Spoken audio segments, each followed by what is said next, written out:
Comme je l'ai dit tantôt, il n'y a que 3 fêtes en islam. Le Maoulid ne fait pas partie des fêtes musulmanes ou islamiques. Non. Mais est-ce qu'il est interdit de commémorer le Maoulid? Parce qu'il y a une différence entre fêter les Maoulid, yani ihtifal bi Maoulid Rasoul, ou dhikr le Maoulid, de se rappeler de la naissance du prophète. Est-ce que cela est-il interdit? Faire du Maoulid une fête, c'est interdit en islam, parce que le Maoulid n'est pas une fête islamique.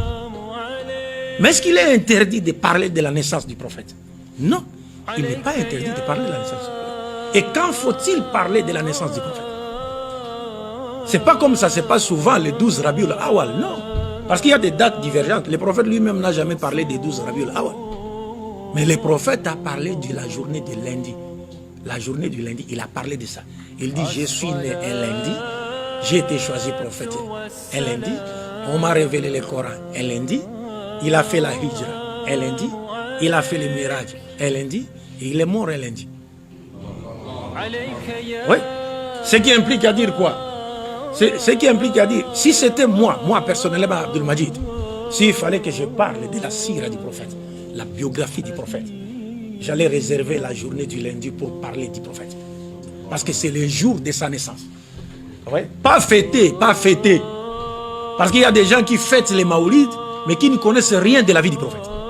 Vous allez leur demander, mais le prophète avait combien d'enfants, combien d'épouses, comment s'appelait-il? Il ne connaît rien, absolument rien. Est-ce que vous comprenez un peu ça? Mais si seulement on pouvait savoir comment se rappeler de la naissance du prophète, que Dhikr Maoulid Rasoul, sallallahu alayhi wa alihi.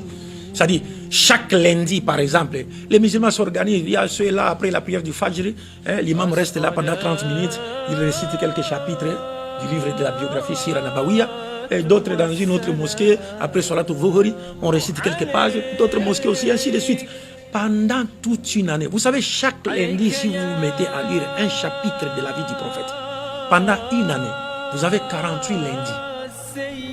En une année, vous avez 48 lundis.